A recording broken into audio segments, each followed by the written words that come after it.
Halo, selamat pagi Bapak Ibu, teman semua. Kembali dengan Rini. Bagaimana kabarnya? Bagaimana tidur tadi malam? Semoga cukup nyenyak ya, sehingga pagi ini bisa bangun dengan segar. Selamat bergabung Kak Joni. Materinya, bincang-bincangnya pagi ini adalah bagaimana agar pembuluh darah tidak pecah ya, tips menjaga pembuluh darah tidak pecah gitu. Bagaimana caranya? Nah, bagaimana caranya? Pastinya eh, caranya sih istilahnya sudah nanti akan saya ulas ya. Tapi ini tidak, selamat bergabung Kak Tasnia. Ini bukan proses yang kayak celing gitu ya, 1 kali 24 jam terjadi gitu ya, istilahnya 1 kali 24 jam bekerja gitu. Enggak, ini proses ya, proses bagaimana agar menjaga pembuluh darah tidak pecah. Selamat bergabung Kak Mulia. Nah, kenapa sih hari ini nggak bosen-bosennya membahasnya tentang pembuluh darah gitu ya? Karena pembuluh darah itu tubuh pembuluh darah itu rumit ya. Selamat bergabung Kak Umi, Kak Mama. Pembuluh darah itu rumit ya di dalam tubuh kita. Tubuh kita itu dikelilingi oleh pembuluh darah. Selamat bergabung Kak Berti, Kak Dev gitu ya. Selamat bergabung kakak semuanya. Materinya adalah bagaimana menjaga pembuluh darah tidak pecah. Pasti karena ini angkat pasti ada resikonya dong ya. Dan apa sih dampaknya pembuluh darah kalau pecah, terus kenapa sih mesti dijaga, dan kenapa ini jadi topik yang istilahnya jadi Rini mention ya, Rini bold gitu ya. Nah itu karena topik pembuluh darah ini tidak akan habis-habisnya, selalu menjadi topik yang akan terus ada dalam kehidupan kita ya, karena tubuh kita sendiri aja sudah penuh dengan pembuluh darah, dikelilingi oleh pembuluh darah dari ujung rambut sampai ujung kaki, 2,5 kali keliling bumi. Dan strukturnya begitu rumitnya ya pembuluh darah itu, dari pembuluh darah koroner yang besar sampai pembuluh darah kapiler, sampai ke bagian dari ujung rambut ujung kaki, sampai pembuluh darah yang paling halus yang sensitif gitu ya, yang mempengaruhi harmonisasi keluarga, hubungan suami istri, termasuk ya mau program punya keturunan. Nah, semua itu juga terkait dengan pembuluh darah gitu ya. Nah, pembuluh darah sendiri itu apa sih sebenarnya? Ibaratnya pembuluh darah itu jalan bagi darah. Darah itu, selamat bergabung Kak Pro Argi, menjadi jalan bagi darah ya. Materinya pagi ini tips agar menjaga agar pembuluh darah tidak pecah gitu ya. Bagaimana tipsnya ya? Kenapa sih ini Rini ulas lagi, Rini angkat lagi, tapi dengan tema atau dari sudut pandang yang berbeda ya, dengan case-case yang berbeda gitu. Nah, itu apa? Pembuluh darah itu adalah jalannya apa? Jalannya darah. Darah itu adalah kendaraan yang mengangkut apa? Nutrisi, oksigen yang akan diedarkan ke seluruh tubuh. Dia diedarkannya lewat mana? Lewat pembuluh darah. Nah, pembuluh darah ini jalannya. Jadi ibarat Bapak Ibu berangkat ke kantor nih, dari rumah ke kantor, rumahnya misalnya di Kelapa Gading, kantornya di Sudirman. Nah, pagi-pagi sudah ditunggu rapat dan membawa materi pula, jadi orang penting nih. Nah, kemudian kita nggak pernah tahu ya apa yang terjadi di jalan ya. Nah, terus ternyata itu ada misalnya insiden lampu lalu lintasnya nggak aktif, nggak jalan di satu sisi gitu ya, otomatis mandek dong ya, nggak bisa nyampe ke Sudirman, mau lewat mana aja juga udah stuck aja di situ. Nah, berarti paling cuma bisa bikin telepon ke teman di kantor, tungguin ya, atau kalau ini gantiin deh gitu. Nah, bagaimana kalau itu terjadi di tubuh kita semua, Bapak Ibu teman saya juga gitu ya. Nah, kalau terjadi sesuatunya misalnya kebuntuan di pembuluh darah, emang darah bisa ngalir enggak ya? Terus emang Nah, karena nggak bisa ngalir darah itu, maka tubuh mengirimkan sinyal. Sinyalnya itu apa? Sinyal di bagian tubuh yang tidak kena aliran darah, maka dia sinyalnya apa? Kebas-kebas, semutan gitu ya. Terus kemudian sampai di sampai di otak. Otak itu pasti ngeblank, gitu, karena nggak ngerti mau kasih instruksi apa gitu ya. Terus akhirnya terputus dia dengan organ-organ tubuh yang lainnya. Ujung-ujungnya apa? Tidak bisa memberikan instruksi untuk gerak motoriknya. Halo tangan, kamu makan, pegang makanan atau apa, tidak bisa gitu ya, karena nggak nyampe, nutrisinya nggak dapet, terus oksigennya ke otak juga nggak dapet, terus nggak jalan, buntu. Ujung-ujungnya apa? Karena nggak bisa melakukan gerak motorik, pastinya ada stroke gitu ya. Nah, kalau pembuluh darah yang di jantung itu pecah gitu, ujung-ujungnya apa? Ujung-ujungnya yang ke jantung ya pasti serangan jantung. Kalau masih peradangan aja terjadi kebuntuan, masih bisa pasang ring atau bypass gitu ya. Tapi kalau sudah serangan mendadak pecah, nah tanpa kita sadari ya check out seketika itu. Padahal habis olahraga gitu ya, istirahat, duduk duduk seterusnya gitu, nggak bangkit lagi. Nah itu istilahnya udah pecah pembuluh darah. Karena apa? Karena terbuntu pembuluh darah itu karena tekanan yang tinggi, dipaksa dipakai untuk olahraga, dipaksa untuk melakukan aktivitas yang kuat, yang keras, yang membuat darah memompa dengan keras, kerja kerasnya darah. Nah itu pecah pembuluh darahnya di situ. Nah jadi tipsnya bagaimana caranya, karena pembuluh darah itu letaknya di dalam ya, kita nggak pernah tahu. Kalau pembuluh darah yang di mata yang pecah, ya pastinya tidak bisa melihat lagi alias mengalami kebutaan gitu ya. Nah itu beberapa sebab membuat pembuluh darah itu pecah, pastinya dimulai dari peradangan gitu. Nah, peradangan itu apa? Peradangan itu adalah proses oksidasi dalam tubuh, kerusakan akibat apa? Akibatnya suatu sistem yang tidak seimbang bekerjanya. Misalnya ini contohnya gitu ya. Nah, sistem misalnya metabolisme tubuh. Metabolisme tubuh itu menganut keseimbangan. Macam kita hidup, ada pagi, ada malam, ada laki, ada perempuan, ada tua, ada muda, ada keseimbangan. Nah, metabolisme pun juga ada kerja keseimbangan juga, menganut hukum keseimbangan juga. Jadi, metabolisme itu sendiri apa? Metabolisme itu adalah proses nutrisi, pengolahan nutrisi dari makanan dan minum yang Bapak Ibu asup, yang diolah di dalam tubuh untuk proses keseimbangan dan dikeluarkan. Jadi apa yang diasup, makanan dan minuman harus seimbang dengan apa yang dikeluarkan. Yang dikeluarkan dalam bentuk BAB, dikeluarkan dalam bentuk tenaga, dikeluarkan dalam bentuk keringat gitu ya. Nah kalau itu tidak seimbang, tidak berjalan, sudah pasti ada peradangan. Peradangan akhirnya apa? Peradangan di pembuluh darah.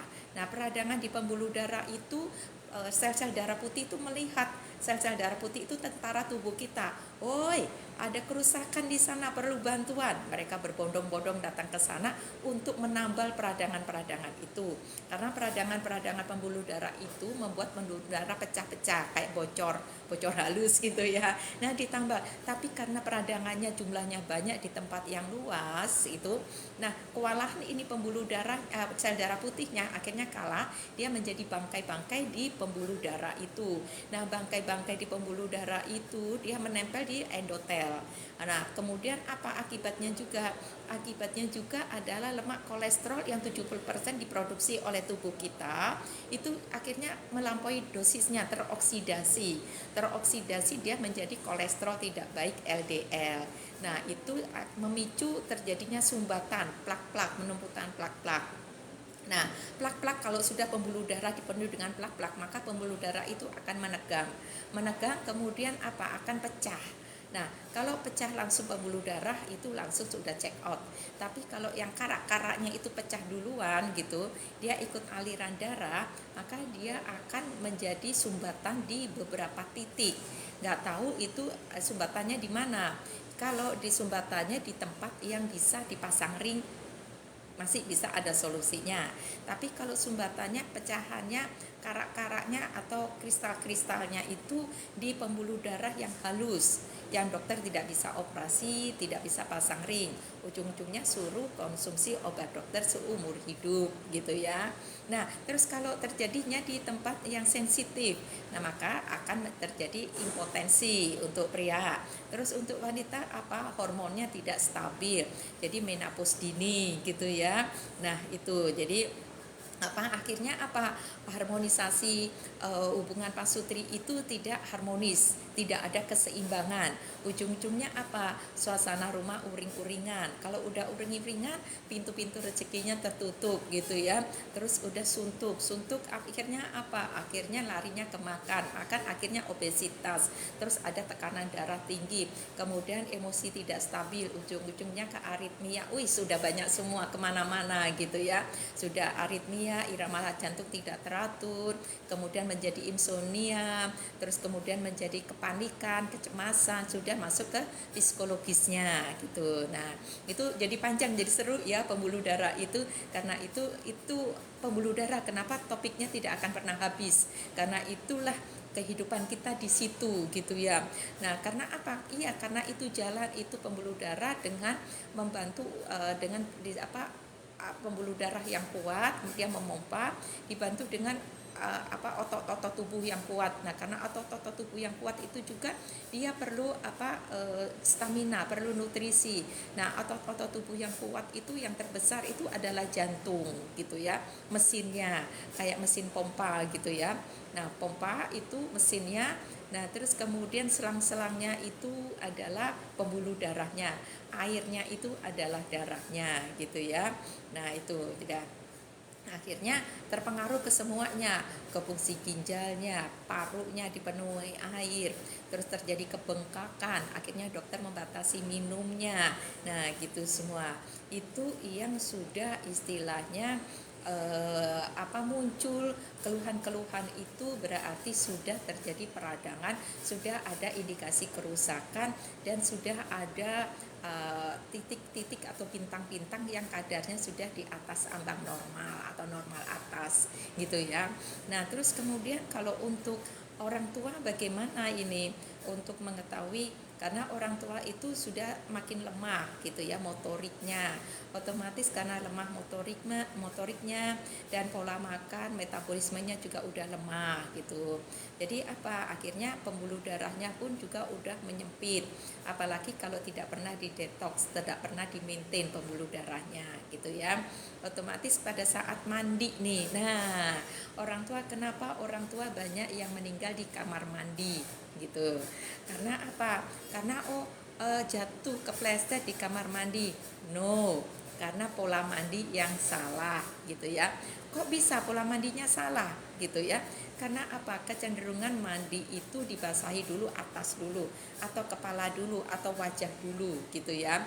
Nah bagian atas ini kan menjadi dingin lebih dulu, maka darah itu akan pinter, darah ini dia akan berbondong-bondong lari ke tempat yang suhunya beda dari suhu tubuh lainnya, di tempat yang dingin itu. Nah karena datangnya itu berbondong-bondong untuk menghangatkan, untuk menstabilkan suhu tubuh, maka terjadi pecah pembuluh darahnya. Nah pada saat pecah pembuluh darahnya terjadi ketidakseimbangan, akhirnya jatuh di kamar mandi. Karena tidak tahu riwayat jatuh di kamar mandi, taunya udah jatuh aja. Nah itu meninggal karena jatuh di kamar mandi. Nah itu historinya seperti itu gitu ya, pecah pembuluh darah karena dia mandinya disiramnya dari atas dulu, dari kepala dulu gitu. Nah untuk Bapak Ibu teman semua, mandinya itu hati-hati, karena masuk ke kamar mandi itu hawanya, suhunya sudah dingin, dia udah beda suhunya. Karena itu dan kamar mandi itu halu tempatnya di situ, maka baca doa sebelum masuk ke kamar mandi, mau keyakinan apapun ya, istighfar, baca doa supaya ada kesadaran di situ, supaya dilindungi dari halu-halu di situ. Karena di situ tuh walaupun kamar mandinya itu ada mozaiknya, ada keramik ya, didesain senyaman mungkin, tapi itu tetap bukan tempat yang baik, bukan tempat untuk bersantai-santai, duduk nyaman sambil baca koran, sambil BAB. Enggak ya, tetap aja itu adalah tempat yang tidak baik gitu. Nah itu Nah, itu apa ya? Suhu yang berbeda itu. Suhu yang berbeda terus bagaimana agar mengatur suhu tubuhnya sebelum mandi. Nah, Bapak Ibu kalau kakak semuanya sebelum mandi minum dulu. Gitu ya. Apakah itu minumnya air mineral biasa aja gitu ya. Nah, minum minum dulu air mineral, tenangkan dulu baru melangkahkan kaki ke kamar mandi. Nah, step yang kedua apa? Step yang kedua adalah dari kaki dulu yang dibasahi. Nah, bagian tubuh yang paling bawah adalah kaki, gitu ya. Selamat bergabung Kak Lucy, Kak Otoy, gitu ya. Terus Kak Tami, gitu. Nah, Kak Smile, gitu ya. Karena nggak ada nama akunnya ya. Nah, itu. Nah, jadi eh, dibasahi dulu kakinya. Jadi step awalnya sebelum mandi agar terhindar dari jatuh di kamar mandi untuk orang-orang tua khususnya ya. Untuk anak-anak pun juga ada tips dan triknya ya. Karena apa? Nanti ya kita bahas dulu yang orang tua gitu. Orang tua agar terhindar karena banyak rata-rata lansia meninggal di kamar mandi istilahnya karena jatuh di kamar mandi. Nah, jatuhnya itu karena apa gitu ya. Jadi sebelum mandi minum dulu, suhu tubuhnya normal gitu ya. Minumnya jangan, nggak usah yang dingin, yang panas atau apa, mineral biasa supaya ada kesadaran dulu baru melangkahkan kaki. Nah, sebelum melangkah kaki ya yuk, baca istighfar lah, doa lah ya supaya ada kesadaran, benar-benar kesadaran. Nah, kemudian baru mulai masuk ke kamar mandi. Ke kamar mandi yang pertama dibasahin apa? Kaki dulu. Jangan atas dulu, tapi bagian tubuh paling bawah adalah kaki. Kaki kanan, satu kaki dulu, mulai basahi dari ujung kaki, terus naik ke paha, ke betis ke paha, satu kaki basah baru ke atas, sisi kanan gitu ya. Nah, terus kemudian baru lagi kemudian kaki kiri. Sama, lakukan hal yang sama. Baru sampai ke atas, ke bahu, siram gitu ya. Sudah mendapatkan suhu. Jadi pada saat dibasahi kaki pun pasti berasa dingin, pasti kaget gitu kan ya. Kaget, merinding gitu, dingin gitu suhu tubuhnya. Nah, itu pelan-pelan naik dinaikkan, disiram lagi sampai ke tubuh sebelah kanan tersiram air mandi gitu ya, air kamar mandi. Baru ulangi lagi di suhu di kaki sebelah kiri, naik terus mandi gitu ya. Setelah tubuh itu kanan dan kiri basah sampai bahu sampai atas ya, baru muka dibasahin mukanya. Nah, sehingga sadar kan. Nah, sudah dapat kesadarannya utuh penuh, baru siram badannya gitu ya. Siram dari ujung ke kaki ke terus siram mandi penuh, mandi utuh gitu. Udah basah, kalau mau dibasahin kepalanya, mau keramas monggo gitu. Jadi tapi urutan itu sudah dapat terus sampai ke kepala. Nah, itu baru sabun-sabun bersih-bersih gitu ya. Nah, di situ. Dan pemilihan sabunnya pun juga yang soft, yang jangan banyak busanya atau deterjennya, tapi banyak yang ada oilnya gitu ya. Karena apa? Karena kulit orang tua itu sudah cenderung sensitif, kurang cairan, kurang kolagennya gitu. Nah, terus kemudian apa lagi? Kalau yang di kepala, keramas ya. Kalau bisa ya, kalau sudah misalnya sabunnya udah soft, sabun itu juga bisa dipakai untuk sampo, untuk keramas gitu. Jadi nggak usah pakai sampo khusus. Udah itu aja ya, sabun mandi yang soft, yang oily gitu, tapi merangkap sekaligus untuk sampo gitu. Jadi nggak usah lagi khusus sampo sendiri, sabun mandi sendiri, nggak usah itu ya. Udah jadi satu kesatuan itu aja. Nah, udah baru bilas gitu ya. Dan kemudian kalaupun toh basah, waktu pada saat membasahi pastikan punggung pun juga basah, baru nanti diguyur seluruhnya. Jadi merata ya, dari ujung kaki. Ini ulang ya. Pertama stepnya masuk kamar mandi, minum dulu, sudah air biasa aja, air mineral biasa. Terus kemudian baru melangkahkan kaki ke kamar mandi. Sebelum melangkah kaki, doa dulu, istighfar dulu untuk keyakinan yang lainnya, monggo gitu ya. Nah, setelah itu baru setelah lepas pakaian ya pastinya ya, basahi kaki terlebih dahulu, ujung kaki, jangan atas gitu ya. Karena apa? kecenderungan orang itu mandi atas dulu, yang dibasahi wajah dulu, terus langsung gebyur gitu ya. Nah itu orang tua di situ kaget, dia kaget. Terus kemudian apa, darah itu pinter dia, ada bagian yang suhu tubuhnya tidak sama di atas gitu, di kepala. Nah, dia berbondong-bondong, dia naik ke kepala itu untuk menghangatkan tubuh yang berbeda suhunya.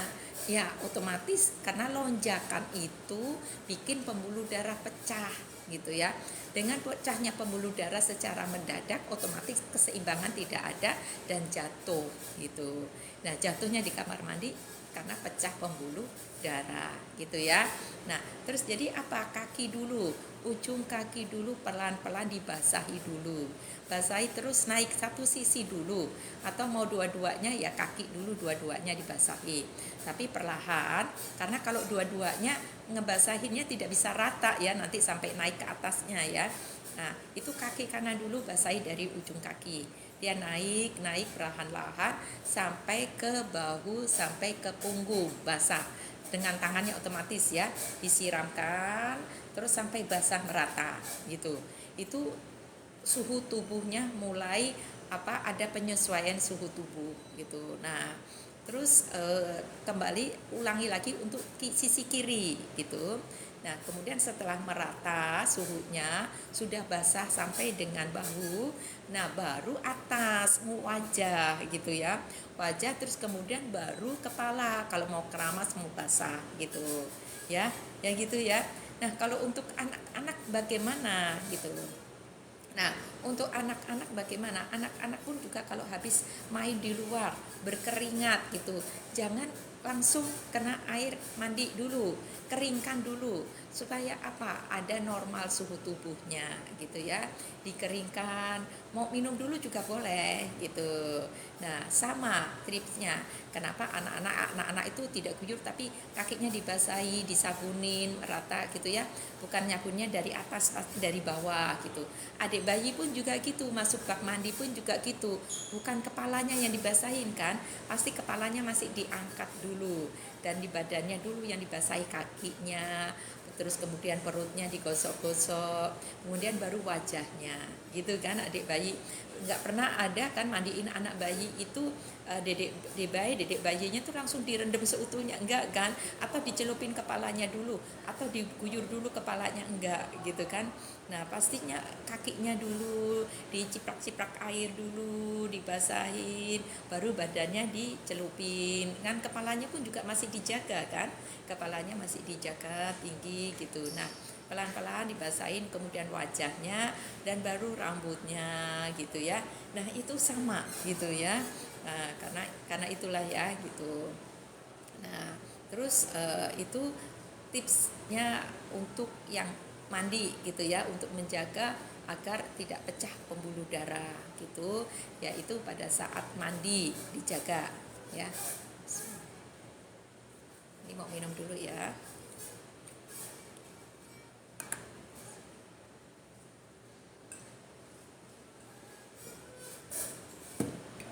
Nah, minum ini tidak hanya sekedar untuk menghilangkan haus ya, mineral ini, tapi ini adalah untuk menjaga cairan tubuh.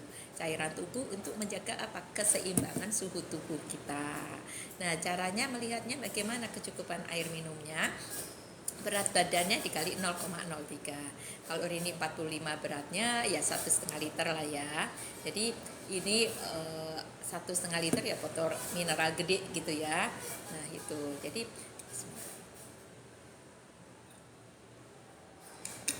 karena apa?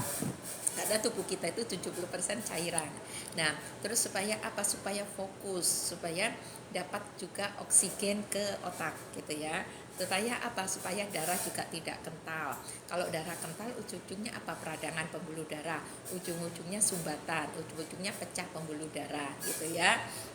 Kesana lagi kan, larinya ke pembuluh darah lagi gitu. Karena seluruh tubuh kita itu pembuluh darah. Kalau pecahnya pembuluh darah di mata ya buta. Kalau pecahnya pembuluh darah yang ke otak ya stroke. Kalau pecahnya pembuluh darah yang ke jantung ya check out gitu. Jadi pecahnya ada di mana dia gitu, kita nggak pernah tahu karena dia ada di dalam. Peradangannya ada di mana kita nggak tahu, sumbatannya ada di mana kita nggak tahu. Yang kita tahu adalah kebas-kebas, semutan, was-was-wasan, dada nyeri gitu, nyeri dada gitu. Nah, kalau kebas-kebas semutan sudah ketahuan, belum tahu juga kita pembuluh darah yang mana yang pecah, karena yang jelas adalah yang paling ujung tubuh kita tidak dapat aliran darah, itu udah sinyal gitu ya, itu udah alarm tubuh gitu. Nah, kalau yang mengarah ke dada ya, itu disertai dengan nyeri, sesak nafas, aktivitas berlebih itu menjadi sesak nafas. Membedakan dengan GERD ya, karena sesak nafasnya jantung sama GERD bedanya di situ. Cek aja dengan aktivitas gitu. Kalau GERD cek aja dengan polanya, posisinya gitu ya. Kalau dia posisinya miring, dia makin sesek, atau nunduk badannya makin sesek, itu GERD gitu ya. Terus diingat juga dipicu dengan pola makannya, itu GERD gitu. Nah, kalau aktivitasnya berlebih itu sesak ya, itu jantung gitu. Nah, gitu ya. Nah, itu dari cara menjaga agar pembuluh darah tidak pecah dari mandi itu tadi ya. Tipsnya ya, urutan-urutan mandinya. Untuk membantu juga pada para orang tua agar terhindar tidak jatuh di kamar mandi gitu ya, atau ya meninggal di kamar mandi lah istilahnya, itu gitu ya. Nah, di situ. Terus apalagi nih, tidur. Nah, tidur juga lifestyle, kita lebih ke lifestyle ya. Selamat bergabung Bapak Ibu teman semua. Kalau yang ada di luar sana, yuk monggo gabung, join, kita share to health ya, berbagi info sehat. Kalau ada yang punya cerita yang sama dengan materi pagi ini, tips menjaga agar pembuluh darah tidak pecah, monggo testimoni aja atau beri komen di kolom komentar di bawah ini, atau boleh langsung private ke Rini, klik di link bio yang ada di profil Anggarin Rini atau Rini Anggarin 175 gitu ya. Nah, atau ajak teman-teman di luar sana untuk join, untuk gabung, share linknya, boleh like, terus kemudian join, follow Fitirini, ada edukasi itu ya di Fitirini. Nanti mungkin yang tidak sempat ikut ini akan ada beberapa bagian yang ini akan posting nanti ya di TikTok nanti, insya Allah ya gitu ya. Nah, di situ. Nah, terus kemudian pola tidur sekarang. Tadi mandi ya, mandi ini masuk ke lifestyle semua ini. Mandi, terus kemudian pola tidur. Nah, kalau tidur, jam tidur, waktu tidur gitu ya. Waktu tidur gitu, tubuh kita juga ada waktu istirahatnya. Kenapa sih dibilangnya 8 jam gitu ya? 8 jam karena terus yang jam yang baik, yang paling malam tidurnya jam berapa Bu gitu ya. Kalau jam 9 malam tidur itu cerdas, bikin kecerdasan, karena itu istilahnya hormon-hormon gitu, relax, stresnya itu rilis di jam-jam itu gitu ya. Jadi tidur dalam kondisi yang belum full stres gitu, dalam tubuh yang masih fresh gitu ya, relatif fresh ya, tidur jam 9 gitu. Terus kalau jam 10 tidur, jam 10 malam ya, bukan pagi ya nih ya, malam itu bikin awet muda gitu. Terus kalau jam 11 malam tidur, bikin berat badan nambah gitu. Nah, kalau jam 12 malam tidur, bikin rambut rontok. Jam 1 malam tidur sama dengan minum racun perlahan-lahan gitu ya. Itu karena itu adalah perlahan-lahan kerusakan organ tubuh gitu. Tinggal jam waktunya aja ya, waktu aja, tinggal nanti masaknya gitu. 5 tahun, 10 tahun gitu ya, sudah mulai keluhan macam-macam gitu. Dan sudah tidak sekedar untuk terapi aja, sudah konsumsi obat gitu ya, bahkan mungkin sudah ada yang dioperasi macam-macam gitu ya. Nah, itu dari tidurnya. Terus apalagi tidur itu 8 jam untuk orang dewasa gitu. Kalau untuk anak-anak lebih banyak lagi, lebih dari 8 jam. Karena apa sih?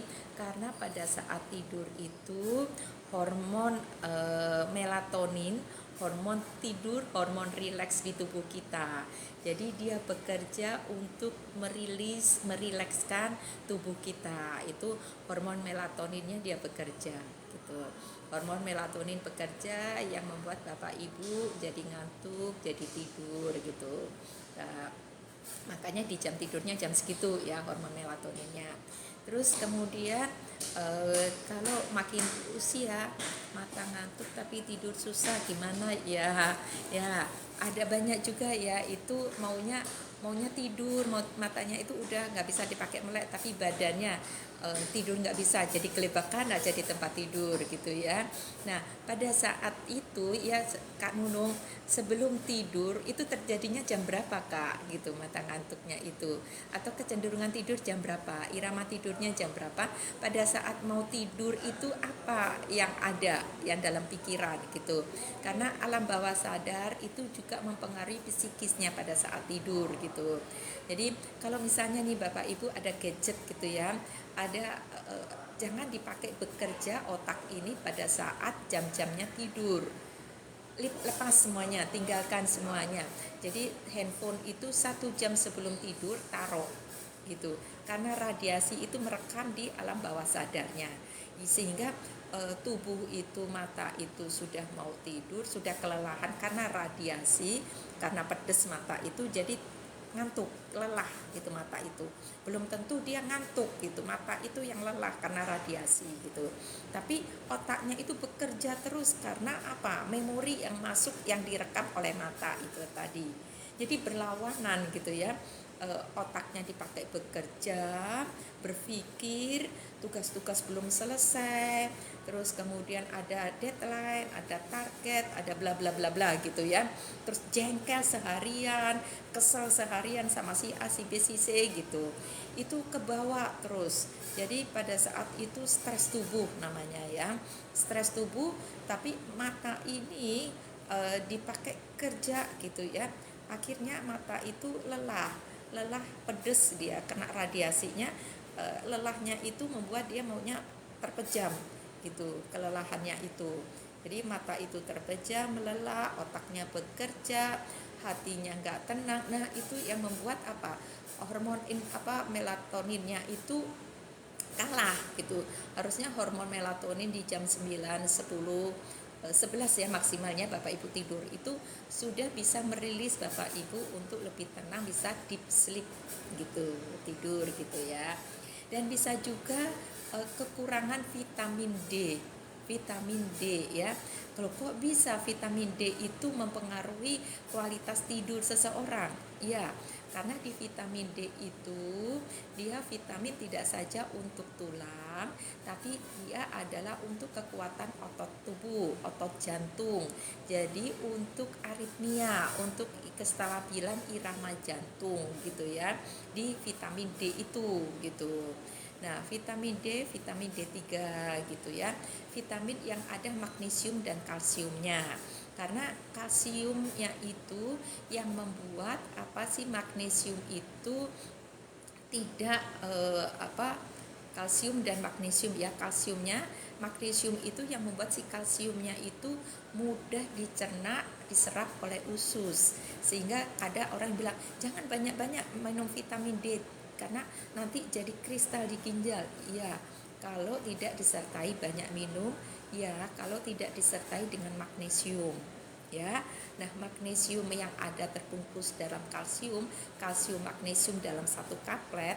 Nah, itu dia membantu untuk menyerapan di usus dan membantu membantu kesehatan otot tubuh, otot jantung, sehingga otot jantung bisa bekerja maksimal, memompanya darah maksimal. Terus kemudian membuat irama jantung stabil gitu ya, membuat irama jantung stabil, sehingga itu yang membantu Bapak Ibu kawan semua bisa deep sleep, tidur nyenyak, dan hormon melatoninnya bisa bekerja dengan baik. Jadi Bapak Ibu yang kancilen istilahnya susah tidur gitu ya, diatur pada saat jelang-jelang tidur, aktivitas semua dikendorin, badannya rileks misalnya ya. Kalau yang muslim sholat karena ketenangan ketenangan, rileks, doa gitu sebelum tidur gitu ya. Gadget-gadget dijauhi. Terus boleh musik-musik gitu ya, musik-musik yang soft, terus salawatan gitu boleh di ini ya, karena dia membantu mengantarkan rileks, memproduksi hormon melatoninnya untuk produksi agar dia bisa membantu Bapak Ibu di posisi kualitas tidur yang nyenyak gitu ya, sehingga pada saat nanti bangun fresh gitu, bukan bangun tidur malah badan sakit semua, pegel semua gitu ya, padahal jam tidurnya udah cukup. Nah, itu adalah salah satu indikasi adanya adanya sumbatan, adanya hambatan di pembuluh darah. Itu indikasinya bangun tidur malah pegel semua, malah sakit semua gitu ya. Nah, itu malah pusing gitu. Nah, itu ada peradangan dan ada hambatan di pembuluh darah. Itu salah satunya gitu ya, yang indikasinya itu tadi gitu. Nah, Bapak Ibu kawan semua, kalau ada yang mau ditanyakan monggo share ya. Terima kasih Kak Nunu gitu. Terus kemudian atau klik link bio Rini yang ada di akun Rini Anggarin atau Anggarin Rini gitu ya. Terus kemudian boleh share linknya, boleh ajak Bapak Ibu kawan semua yang masih ada di luar untuk join, untuk bergabung ya.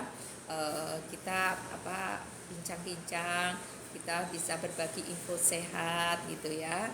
Nah, itu terus kemudian kalau yang merasa kalau yang ada banyak cari solusi sehat, itu boleh follow akun Rini karena di situ banyak testimoni yang mana tahu adalah salah satunya yang dialami oleh keluarga, saudara, teman gitu. Jadi bisa memberikan info solusi sehat juga. Jangan buru-buru pasang ring, bypass kayak macam gitu ya.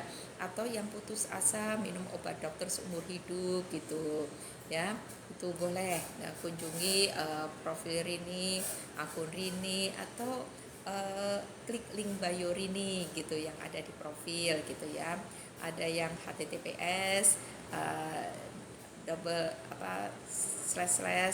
//tiniurl.com. Nah, itu linknya ya, monggo join aja di situ. Klik aja di situ. Nanti bisa konsul free ya, konsultasinya free gitu ya. Atau bisa mau ketemu Rini di kantor Sinergi juga bisa, monggo. Tapi janjian dulu sama Rini ya. Nanti kalau nggak janjian, ucul-ucul datang, nggak ketemu Rini, ketemu yang lainnya, dapat informasinya nggak sama nanti gitu ya.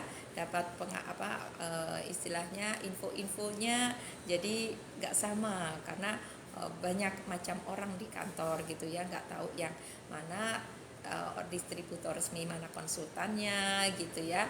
Nanti bisa mengatasnamakan semuanya Sinergi, kita nggak tahu gitu. Jadi ketemu Rini aja. Kalau misalnya di kantor mau, bisa saya bantu dengan saya, bisa misalnya gitu. Tetap aja dengan Rini gitu ya, Bapak Ibu kawan semua gitu ya. Atau makanya yang paling baik adalah janji waktu sama Rini, janjian. Nanti Rini juga akan siapkan alat untuk cek kesehatannya, cek sumbatan pembuluh darahnya gitu ya. Apa aja yang dicek gitu ya, cek organ tubuhnya ada 30 item, sekitar 30 item nanti ya, termasuk dengan kondisi tulangnya, paru, fungsi paru, jantung, ginjal, hati gitu. Terus kemudian perlemakannya, trigliseridanya, terus kemudian apalagi gula darahnya gitu ya. Nah, itu semua akan terlihat di situ. Karena kalau Bapak Ibu semua istilahnya aku sehat-sehat aja, yakin. Kalau sehat-sehat aja ternyata beberapa hari yang lalu ada rasa pegel-pegel nih sini, bangun tidur kok nggak nyaman, padahal jam tidurnya udah cukup, tapi bawaannya ngantuk, masih malah sakit semua badannya. Nah, itu ya, jangan diabaikan gitu. Jangan istilahnya mencari pembenaran atau membohongi diri sendiri.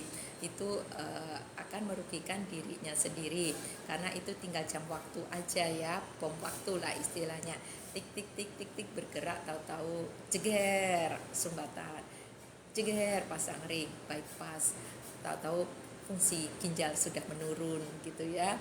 tahu-tahu suntik insulin gitu, nah macam-macam gitu ya, tahu-tahu kena batu ginjal dan segala macam lagi.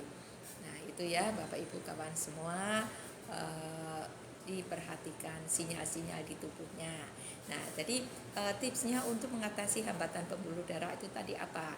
Dari cara mandinya, pecahnya pembuluh darah ya, terus kemudian dari pola tidurnya itu tadi, jam-jam tidurnya, kualitas tidurnya, terus apalagi, terus kemudian makannya, nah lifestyle lagi ya, makannya diperhatikan 4G ya, sudah jangan disentuh lagi yang 4G itu apa, garam, gula, gorengan, gurih-gurih.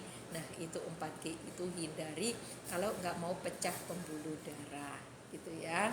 Nah itu tapi nggak bisa Bu kalau nggak makan, nggak ada rasa-rasa kayak gitu, karena sudah kebiasaan makan Padang yang medok-medok bumbunya gitu ya, leker-leker gitu, terus junk food dengan saus yang banyak gitu ya, dengan sambal dan segala macamnya.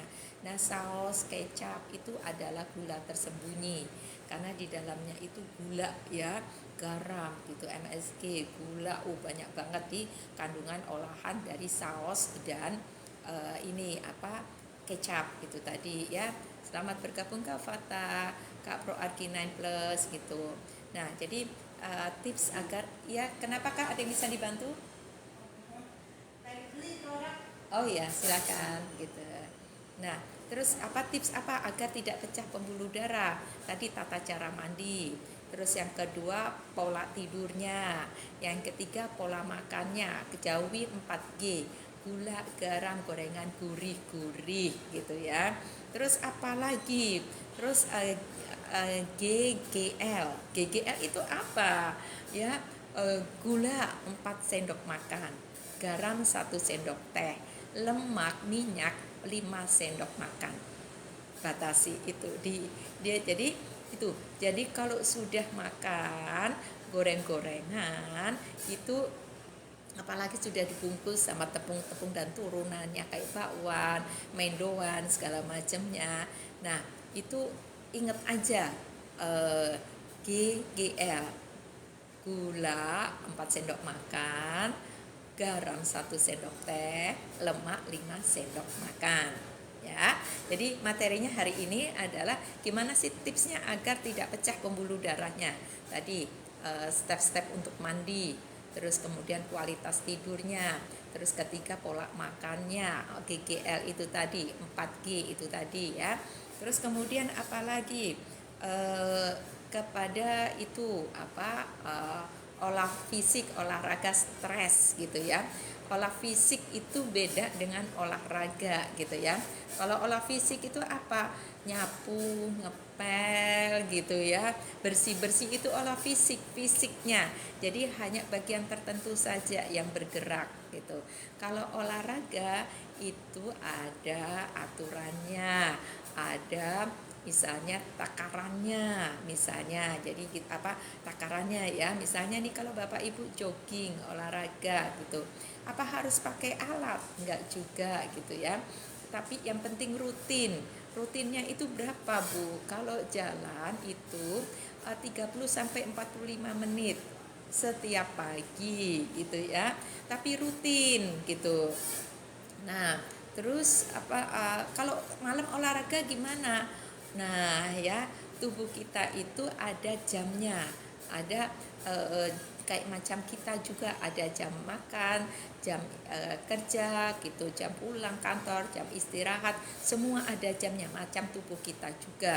Kalau Bapak Ibu olahraga pagi nggak sempat, sempatnya malam pulang kantor. Nah itu sama dengan Bapak Ibu kawan semua, memang sih keren, ada komunitasnya oke, ada tempatnya yang oke, punya fasilitasnya lengkap, ada saunanya, wangi-wangi tubuhnya, keringetan fresh segar. Hati-hati, di balik itu ada pembuluh darah yang kondisinya kita Bapak Ibu kawan semua nggak pernah tahu gitu ya, karena nggak pernah ngecek, karena nggak pernah kateter gitu ya. Nah itu apa, segar sesaat gitu, fresh sesaat gitu, tapi olahraga yang malam kemudian menyalahi jam organ tubuh kita, apa? Pada saat jam-jam itu kita rileks, pada saat jam-jam itu hormon apa melatoninnya memproduksi, tubuh kita memproduksi hormon melatonin untuk tidur, tapi malah dipakai buat nge-gym. Otomatis apa, tidurnya akan larut karena hormon melatonin yang ada jam kerjanya sudah tidak sesuai iramanya lagi gitu. Nah terus kemudian apa, habis nge-gym itu seger dong badannya, seger dong, terus kemudian lemak-lemaknya udah terbakar, pastinya haus, pastinya lapar. Nah nanti olahraga lagi, dibakar lagi kalorinya dibakar. Tapi apakah bisa dibakar pembuluh apa sumbatan plak-plaknya? Apakah bisa dibakar? Yang dibakar adalah kalorinya, lemaknya. Lemak yang di mana? Di lapisan kulit, lemaknya yang membungkus lambungnya, terus lemak yang di paha, yang di lengan, hanya yang di jaringan-jaringan itu yang terbakar. Tapi kalau sudah jadi plak, jadi sumbatan, jadi karak di pembuluh darah, apa bisa dibakar sama olahraga? Kalau bisa, iya. Kenapa instruktur gym, olahragawan meninggal muda gitu ya? Terus jantung meninggalnya gitu. Why? Ya, pembuluh darah. Dia nggak pernah ke situ cek kesehatannya. Olahragawan mana ada yang pernah cek kateter sumbatan? Karena merasanya semua sudah diatasi dengan olahraga, dengan gym, dengan sauna gitu ya. Lemak-lemak kalorinya terbakar semuanya. Badannya atletis, tidak ngeloyor gitu ya, nggak gelambir gitu ya, otot-ototnya terbentuk gitu ya. Tapi pembuluh darahnya, sumbatannya, plaknya emang bisa dia ukur, bisa lihat gitu ya. Paling kalau dia ngantuk, bawaannya lemes gitu, pembenaran diri dari apa? Oh iya kemarin belum olahraga, oh iya kemarin olahraganya cuma sebentar, oh iya ini kebanyakan karbo gitu. Nah gitu. Padahal itu sinyal tubuh adanya peradangan, adanya hambatan yang membuat ada bagian tubuh atau otak kurang asupan oksigen dan nutrisi gitu. Karena darah nggak nyampe, darah yang membawa nutrisi dan oksigen tidak sampai ke otak. Jadi bawaannya ngantuk gitu ya. Nah itu dia bawaannya lemes gitu. Nah itu terus apa, kayaknya masuk angin deh, kerokan gitu ya. Padahal di dunia medis itu istilah masuk angin itu nggak ada loh. Terus oh masuk angin, oh angin duduk, kerokan aja gitu.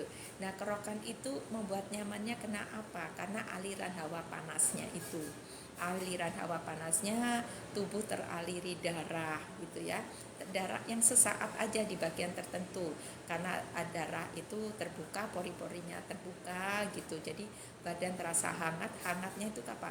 Dari gosokan dan dari minyaknya itu juga, jadi yang menghangatkan dan membuat rileks gitu ya. Tapi kalau yang kerokannya itu apa, akhirnya membuat pori-porinya itu lebar gitu ya. Terus kemudian apa, kalau yang kerokannya itu punya sumbatan pembuluh darah, ya pembuluh darahnya itu ya jadi pecah-pecah gitu, peradangan, jadi warnanya jadi kayak merah hitam gitu ya. Wih hitam, wih anginnya keluar semua, ih masuk angin kamu ya, sampai warnanya merah banget, merah hitam gitu ya. Itu adalah apa artinya? Pembuluh darah yang pecah gitu ya. Cuma dia nggak ngalir keluar, tapi ada di lapisan dalam, lapisan bawah kulit gitu, jadinya merah hitam gitu ya, udah radang, udah pecah gitu ya pembuluh darahnya gitu. Dan nagih, besoknya kerokan lagi, enak gitu. Kalau yang enak-enak itu bikin nagih gitu ya, jadi gitu. Nah padahal sudah merusak badannya sendiri gitu ya. Jadi itu, jadi diperhatikan seperti itu. Nah ini ulang lagi nih untuk Bapak Ibu teman semua yang masih ada di luar sana, hayo gabung. Terus kemudian yang merasa yang apa live ini bermanfaat, itu share aja linknya, nggak apa-apa, ikhlas kok ini ya. Share linknya, bagikan, mana tahu teman di luar sana yang tidak terinfo, yang tidak tahu, bisa join, bisa gabung, bisa ikutan. Nah, ibadah kan, berbagi sehat, berbagi info sehat, ngajak orang sehat gitu kan. Terus yang punya pengalaman yang sama berikan komen pada kolom komentar di bawah ini, atau mau konsultasi, mau private, boleh klik link bio Rini, ada di profil Anggarin Rini atau Rini Anggarin. Yang belum follow, ayo follow, karena di dalamnya ada materi-materi, ada testimoni-testimoni, mana tahu pernah dialami atau ada keluarga, teman atau kerabat yang punya pengalaman yang sama dengan testimoni tersebut.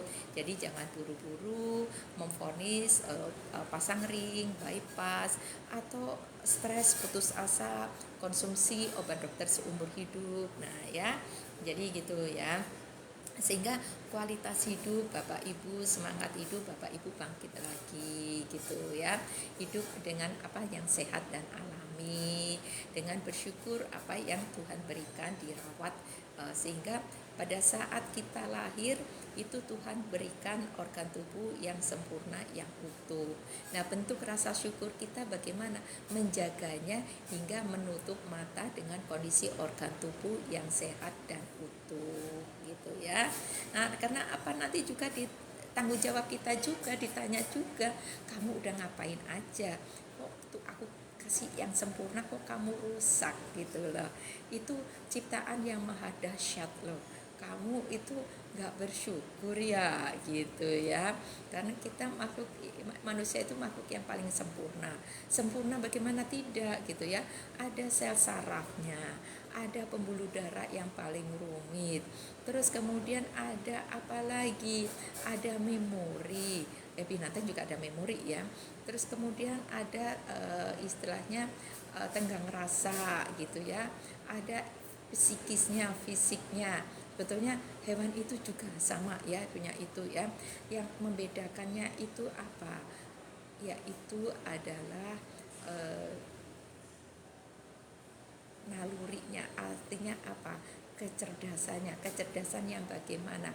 Kecerdasan intelektual itu, syukurnya itu, rasa syukurnya itu yang membedakannya gitu ya.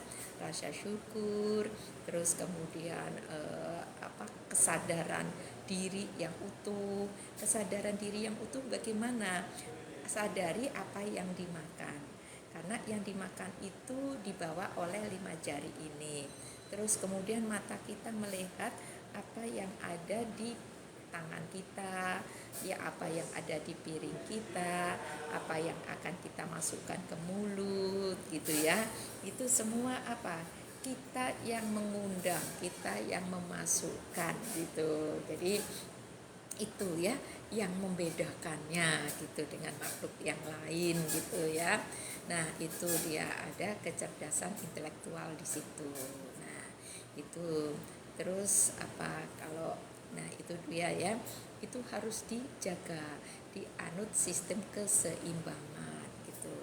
Bismillahirrahmanirrahim. Ini minum dulu ya.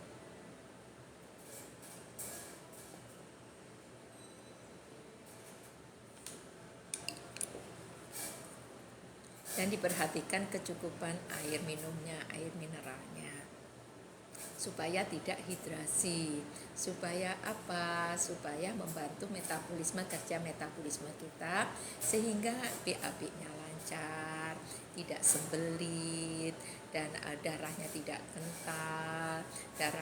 kental, supaya darah yang mengangkut nutrisi dan oksigen sampai ke seluruh tubuh dari ujung kepala sampai ujung kaki gitu ya. Nah, terus kalau tidak bisa menjaganya bagaimana, Bu? Kalau sudah terlanjur rusak gimana, Bu? Pasrah ya.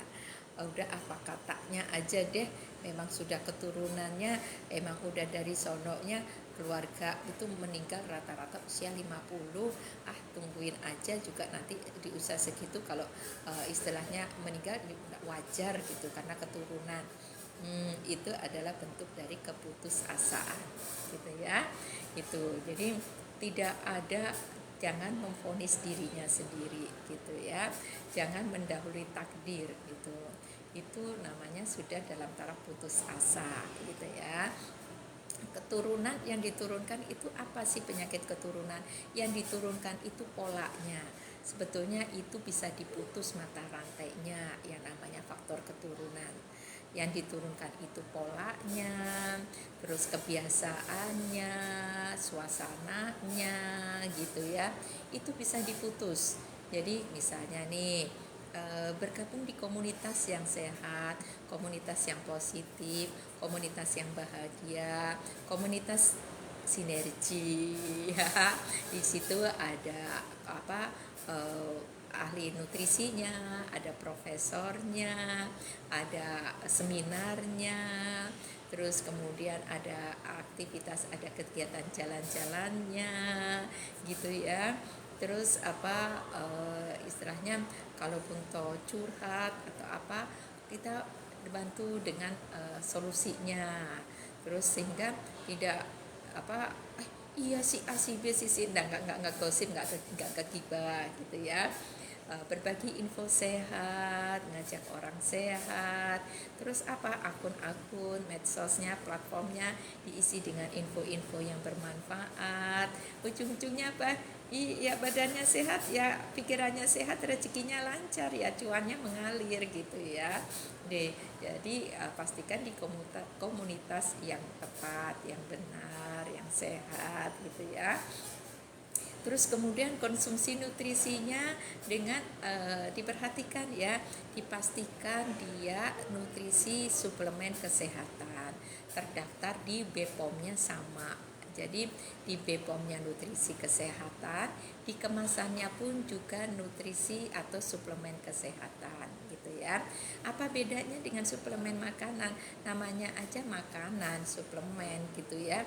Ya untuk makanan, ya untuk kesegaran, untuk antibodi, untuk imunitas, untuk daya tahan, supaya apa?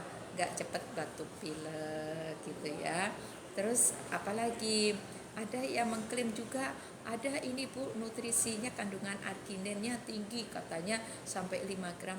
Itu kalau sampai arginen doang yang ada di di herbal-herbal atau yang pengakuannya seperti itulah ya, di vitamin-vitamin tanpa dikemas yang benar sesuai dengan studi klinis, dengan researchnya gitu ya, itu akan membuat apa, pecah pembuluh darah kalau kandungan arginennya melebihi batas ketentuan. Nah, kalau di ProArgi itu hanya miligram ukurannya, tidak sampai gram gitu ya, tidak sampai 1 gram, miligram ukurannya. Dan itu ada plusnya juga. Plusnya apa? Ada vitamin D3-nya, vitamin B6, B12, asam folat gitu ya. Ada vitamin C-nya, ada vitamin K-nya. Plusnya itu untuk membantu memperkuat kinerja dari arginennya, dari proarginennya itu, sehingga mendapatkan manfaat yang maksimal untuk kesehatan seluruh tubuh gitu ya, untuk kesehatan tubuh secara menyeluruh gitu ya. Karena B6, B12, asam folat itu adalah dia untuk membantu untuk mencegah penimbunan atau produksi homocysteine yang membatasi ya, menormalkan, menyeimbangkan produksi homocysteine. Karena kalau katanya kan homocysteine itu membuat kerusakan pembuluh darah, karena apa? Dia lebih kepada pembekuan pembuluh darah gitu ya. Nah, terus ada vitamin D-nya juga ya. Vitamin D-nya itu juga untuk keseimbangan, kekuatan otot jantung, irama jantung, kestabilan irama jantung, untuk nutrisi tulang, otot gitu ya. Nah, itu sudah dengan istilahnya uji klinis, sudah dengan studi klinis gitu. Karena itu dia dapat hadiah Nobel. Hadiah Nobelnya tahun 98 karena ada kandungan arginennya di dalam tubuh, diubah menjadi gas nitrik oksid, fungsinya mengikis plak, merelaksasi, melenturkan dan melebarkan pembuluh darah. Dan tahun 23 dapat lagi penghargaan tingkat dunia Monde Awards gitu ya. Karena apa? Nutrisinya itu adalah setara dengan obat ya, istilahnya dia mempunyai kualitas farmasi, nutrisi dengan kualitas farmasi terbaik di dunia.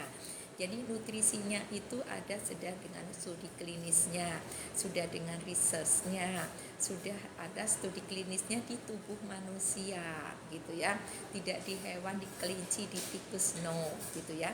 Terus baru dimasukkan dikonsumsi oleh manusia, no enggak ya. Dan ada sertifikatnya apa? USDA organik, jadi bahannya 100% organik. Ada sertifikatnya apalagi TGA, Therapy Good Administration, dalam arti herbal yang setara dengan obat tapi dia bukan obat, punya efek terapi penyembuhan.